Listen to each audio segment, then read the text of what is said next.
What is up, guys? I do hope you're well. My name is Mark and today we're checking out some more r/am I the butthole. If you want to skip the initial waffle, timestamps are in the description below and along the timeline. But if you are new here, please consider hitting that like, that subscribe and maybe that notification bell too, as it all really helps out our channel. Now yesterday I opened up a bit about my father and your response was absolutely amazing. I tell you, I was nearly full on ugly crying at one point. So thank you so much. We need more people like you in the world right now. Believe me, love you from the bottom of my heart. A lot of people who starting your comments off with, you don't really know me, but it doesn't matter. This community that we've built together is just, it's something else. It's so supportive, so wholesome, and I'm so thankful for everyone here. So thank you so much. And with that being said, let's get into today's stories. Much love, guys. Our first story comes from Climate 403 Degrees. Am I the arsehole for refusing to take in my orphaned nephews and niece? This story has an update post after it as well, so we're going to go to that after. My sister, 33, and her husband, 36, passed away not too long ago, leaving behind their 3 children, 14 male, 12 male, and 8 female. We live in a pretty small town, under 2,000 people, and their deaths kind of shocked the community. Everyone is talking about it. Their memorials were up in the grocery store the day after they passed. Another thing is everyone is wondering what will happen to their kids, and the expectation seems to be that I will take them in. My circumstances: I am 23 male, I am single and I have no kids of my own. I have no income and live off student loans while going to university in the next town over, getting my bachelor's. I live in a mobile home in a trailer park. It's a 40-foot trailer, but still only a 1-bedroom. I own it, but I pay rent on the land it's on. My main reason for not taking them in is that I don't want to. I don't want kids of my own, and I don't think I'm in a place to take care of them. I've been told that money has been put aside to help, so I wouldn't be keeping us all alive off my loans. But it's only partly about the money. It's about not having the space they need, interrupting my studies to take care of them, and suddenly becoming the caregiver of 3 humans all on my own. It's a big job that I don't feel I measure up to. I was posed the question by my parents. They live in a different country and can't help, and the kids want to stay here anyway. Friends of my sister's family all have children of their own, usually in batches of 2 to 3 themselves, and can't afford to take more on either. They said I should do it because I don't have kids already. It'd be good practice for my future children. It's my duty to my flesh and blood. I'm young, the kids need me and don't have anywhere else to go. I told my parents they can crash on my living room furniture for a while until other arrangements are made for them, but I won't be able to take care of them permanently. My parents think I'm an arsehole for refusing. My sister and brother-in-law's friends think I'm an arsehole. Even some of my friends think I'm in the wrong. Word has started to spread around town that I'm an arsehole. People come up to me to tell me what they think of me for refusing to take in my nephews and niece. Worst, the kids think I'm an arsehole for abandoning them. I've been told horror stories about the foster care system and told that I'm giving them up to it, that they'll be separated, we'll lose them and never get them back, and I'm a monster for not doing it, that I'm selfish, they're ashamed of me. My mother told me that if I don't take them, they have nothing more to do with me because of how horrified they are. It seems harsh. Part of me feels like I don't deserve to be told these things just because I don't want to, / I'm not able to take care of these kids. The other part agrees with them. Have I been the arsehole in this situation? Edit. I sat down and ran the numbers about my finances, and this is what I come up with for anyone interested. The amount of money left behind to help raise them is 25,000 Canadian dollars, and I think that's around 19k USD. I don't think it'd be possible to raise 3 kids to 18 on that amount, especially not because one of them will be 10 years away. I would need to supplement that with a job, definitely, but I am in 3 years into my bachelor's and have accumulated quite a lot of debt that I would also need to pay off if I stopped going to school. As for my student loans, I will break down those finances. After my tuition is paid, I am left with about 4.8k for the time school is on and the break month in between semesters. My rent for this plot is $550, so of that 4.8k. 2.2k goes to rent every 4 months, leaving me 2.6 to buy food, gas, insurance, etc. All told, I have 7.8k a year to purchase needs. I don't know if this matters, but the poverty line for families with 2 adults and 2 children is 30k Canadian dollars. Obviously with 1 adult and 3 children. Still 4 people at 7.8k to work with is well below poverty. Because of all that and all of your guys' responses, I've tentatively figured that I am not the arsehole. My plan going forward will be trying to sit down with the kids, at least the oldest, and talk to him about my finances to hopefully show him that it's not because I don't care about him and his siblings that I don't take him, but because there is no chance they will have a good life with me as their guardian. I will also tell my parents all about my finances. Hopefully if they see the resources I have available, they will stop on this crusade to get me to take them in and accept they will need to step in if they want the kids to stay together. I feel like even if I try to take them, the government will just take them anyway. Also, while I was out, someone keyed the shit out of my car, lol, so I think I will have to move if people don't calm down. Oh my word, what an absolute sad situation. It's just all incredibly sad from the start, where 2 people died and then 3 kids left by themselves. But imagine being in this guy's position and you're stood there, you know, just cracking on with your life, trying to get things in order, pretty much living an okay life, trying to get your bachelor's at the moment, right? Working towards it. And then suddenly this happens and everyone's pressuring you to take on 3 children with no experience, limited finances. That's absolutely ridiculous.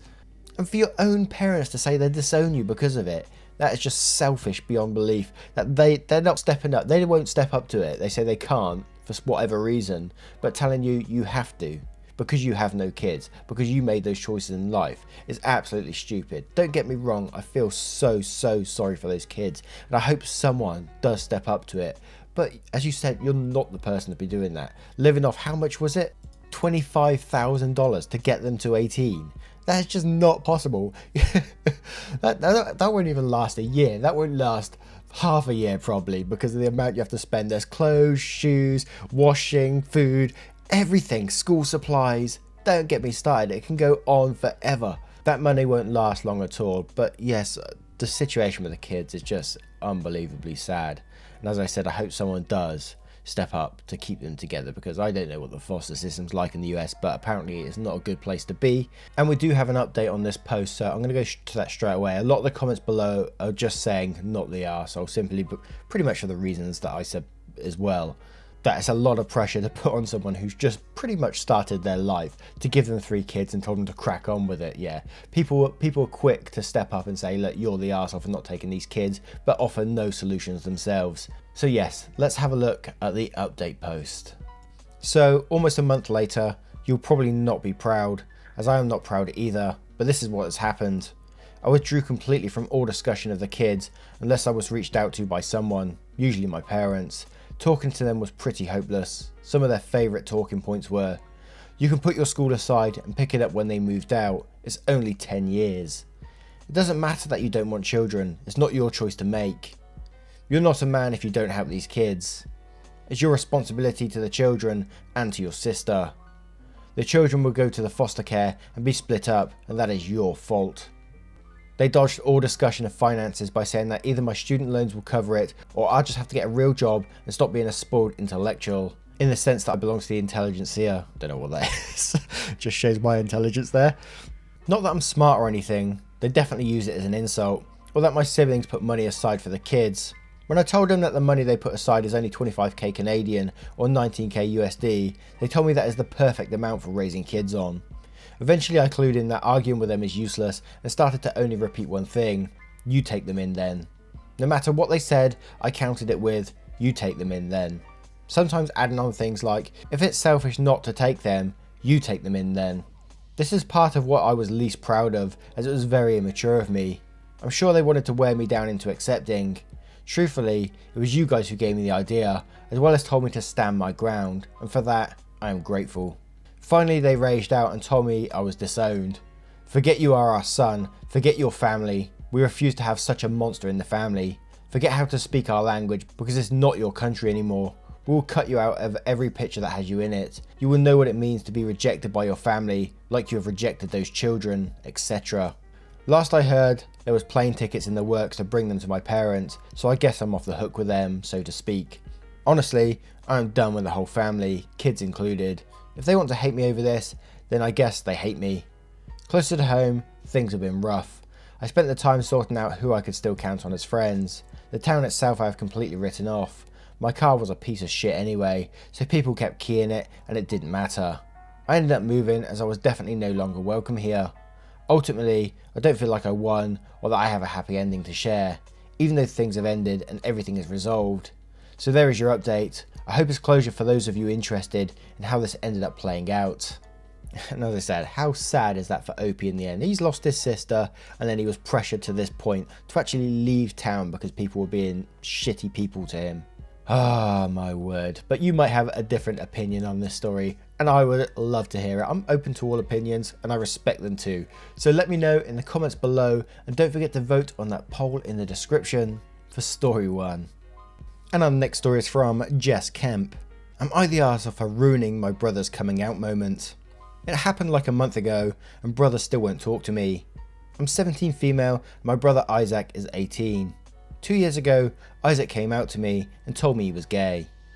Isaac said he didn't want our parents to know. Just to throw it out there, my parents aren't homophobic or religious, they're actually very chill, but you know, you hear stories all the time where parents do the 180 when it's their kids that turn out to be gay, and that's what Isaac was worried about. Personally, I knew my parents would be fine with it, but whatever, he could tell them whenever he was ready. Isaac graduated last year and moved out when he started college.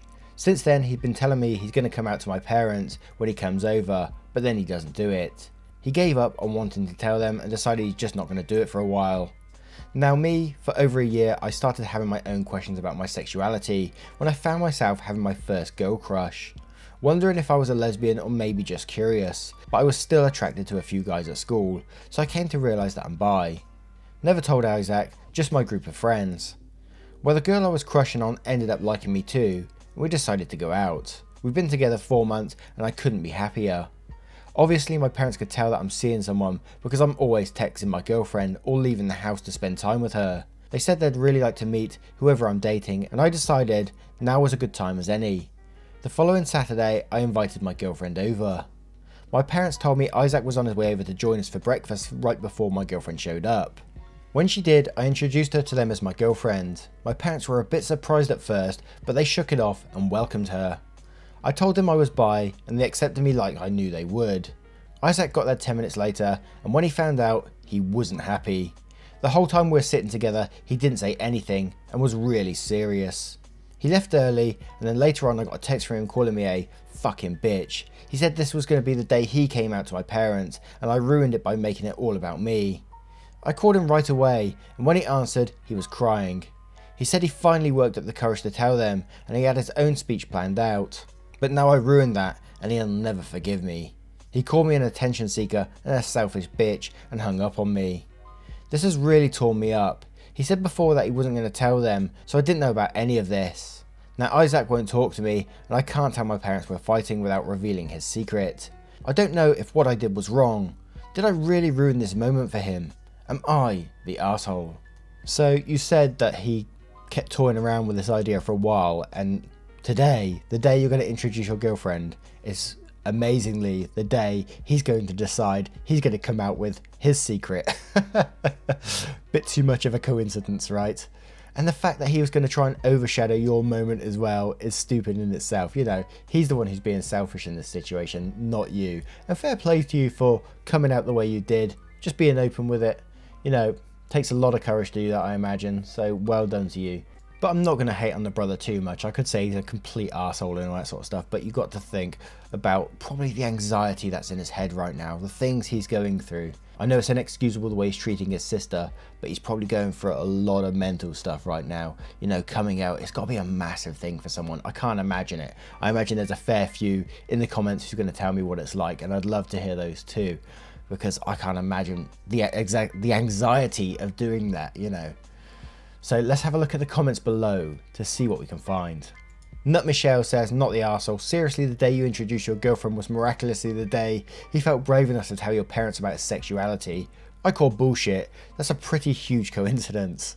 Flying Potions Factory says, not the arsehole. I may be insensitive, but your brother was going to use the breakfast that your parents set up to meet your SO to finally come out. Like, even if you introduced a guy, wasn't it his intention to make your and your parents' big moment about him? Affectionate Joint says, not the arsehole. You shouldn't have to hide parts of yourself to make room for someone else. Your brother had time to come out to your parents time and time again. And like you said, and he said he wasn't going to do it right now. It seems like he has a few things he needs to work out with himself, and he's projecting those feelings onto you. He honestly might be jealous of how easy it was for you because he spent the last few years avoiding coming out to your parents. Give him time to cool off, and if he refuses, that's on him. Anyway, happy coming out. I'm proud of you. M. Leek says, not the arsehole, there is nothing you can do. Everything that's gone wrong here went wrong inside of Isaac's head and nowhere else. You can't fix any of that. You don't have access to any of it. You can't help him heal his pain because you didn't cause any of it. He's chosen it. His reaction to you was extreme and cruel. I hope very much he can get his own shit under control, but right now you can't help him with that. The only thing you can do is be prepared to forgive him if/when he comes to his senses. If your parents ask you questions about the silence between you, tell them straight up that there is nothing you can discuss with them without violating Isaac's wishes. Repeat as necessary. Now, I turn this story to you guys. What do you guys think of this story? Let me know in the comments below, and don't forget to vote on that poll in the description for story 2. And our next story comes from a throwaway account. Am I the arsehole for kicking out my sister? My sister, 44, recently went through divorce and moved in with me, 32, and my son, 15 male. She has a 12-year-old daughter. I've done everything to make her feel comfortable. My son's friends used to come over almost every day, but she has said her head hurt from all the noise, so I talked to him and now they hang out in the park or someone else's house. My son has Tourette's syndrome. It's not that bad. He has tics every few hours, which are swearing and squealing. He has tic attacks sometimes, but not often. Yesterday, I walked in on my sister lecturing my son, telling him how it's totally inappropriate to do that in front of her 12-year-old, and she doesn't want her to hear that. My son was trying to explain that he can't control it, but my sister accused him of lying. I told my son to go to his room and basically told my sister that she was being completely ridiculous and she can stop acting like a bitch to my son or leave. She got offended and left. Apparently she called our parents and they called me, calling me an arsehole for kicking out my sister and leaving her during this hard time. What? What? She kind of threw herself out in this situation, right? You're lecturing someone with Tourette's. What kind of fucking logic is that, you absolute moron? What is your parents backing her up though? Surely your parents know about the Tourette's as well. Does no one know about the Tourette's in this family? What? It's crazy. We're going to go straight to the comments with this one to see what we can find. Moonbeam675 says, not the arsehole, she kicked herself out. Slim Fast Die Young says, not the arsehole, the trash took herself out. If she still has a key, change the locks just in case. Kelly Margaret says, not the arsehole, your sister has no right to set rules in your home or lecture your son, especially about his Tourette's. It's time for her to go anyway. It's a pretty quick one, but now I'm going to turn it to you guys. What do you guys think of this story? Let me know in the comments below, and don't forget to vote on that poll in the description for story 3. And our next story is from Long Jumping Bill. Am I the arsehole for giving my daughter a male name? My husband and I recently had our first child. She is a girl, and we wanted to name her after my father-in-law. So we named her Clint Annabelle. We both loved the name, but have received a lot of backlash from it on social media and from some friends. We were told that it was terrible and we'd be setting our baby up for bullying in the future. This has definitely made us reconsider. So am I the arsehole for giving my daughter a male name? Edit, love the mean private messages so many of you are sending. Edit 2, after reading about 500 comments and getting very nasty messages, it's very clear that her name is terrible. We will try to get it changed tomorrow if we can come up with a new name by then. Both Clint and Annabelle are off the table now. I don't think my husband or I ever want to think about those names again. Thanks to everyone who remains civil. Now I don't think there's nothing wrong with the name Annabelle, but I kind of agree that using the name Clint, I think it's more of an American name. I've never heard it. I don't think I've ever heard it used in the UK actually, but it sounds like a very sort of masculine male name, of course. So, and I know it's unfortunate, but we live in this world where you get bullied over your goddamn name, and it is a sad situation that you do get bullied over it. So I would personally agree, yeah, you would be the arsehole if you kept the name, because, you know, you are just setting her up to be like thrown under the bus pretty much, in my opinion. And I know it's sad that we do live in this world where you do get judged because of your name and things like that, but it is just the way it is. So let's have a look at the comments below to see what happens down here. Juniper Berry 52 says, I will guarantee that poor kid will be called Clit by bullies. Someone replies to that saying, clicked anal bail. Shit like this is what you're setting up for her. You're the arsehole. Sir Queefer says, fucking names, man. You're the arsehole. Some names can be used for both genders. Clint is not one of them. You're setting her up for bullying in the future. Ginger Snaps Kneecap says, you're the arsehole. Why not go the other way round? Annabelle Clint. Less likely to be bullied. Mr. Fuzz says, yes, you're the arsehole. Why didn't you just name her, bully me because my parents want to be different? Judge Jed 100 says, you're the arsehole. Sorry, but any girl called Clint is going to have a tough time of it. Maybe switch the names around so it's Annabelle Clint. Still open to bullying, but less so. I hate that's the way it is, but there is zero chance a girl called Clint isn't going to get bullied. Even guys would struggle with that name. It's not exactly a kid's name. Plus with a major Marvel character having the same name. Yeah. Fruity Nutcase says, you're the arsehole. She is the one who needs to live with the name. She is the one who needs to go through school being bullied. And she will be the one who goes NC when moved out ASAP because her parents were idiots when they decided to give a boy's name. Not even gender neutral, but boy's name. Bad Armenian Juju says, you're the arsehole. Thanking my mum tomorrow, that's not my name. Knowing how I was 6, I'd call your daughter Clint Eastwood and ask if she was the good, the bad, or the ugly one. Haha! Oh dear. Now I'm going to turn this one to you guys. What do you guys think of the story? Let me know in the comments below, and don't forget to vote on that poll in the description for story 4. Once again guys, I thank you for being here, taking the time out your day to sit down, listen to me, whatever you're doing right now. I hope you're enjoying it. I hope you're having a good time, gardening, cooking. I love hearing what you guys are doing when you're listening to my videos. It really makes me smile, so keep those coming in as well. That is my question today for you guys. What are you doing right now as you're listening? Let me know, and I will see you in the next one. Take care guys, much love.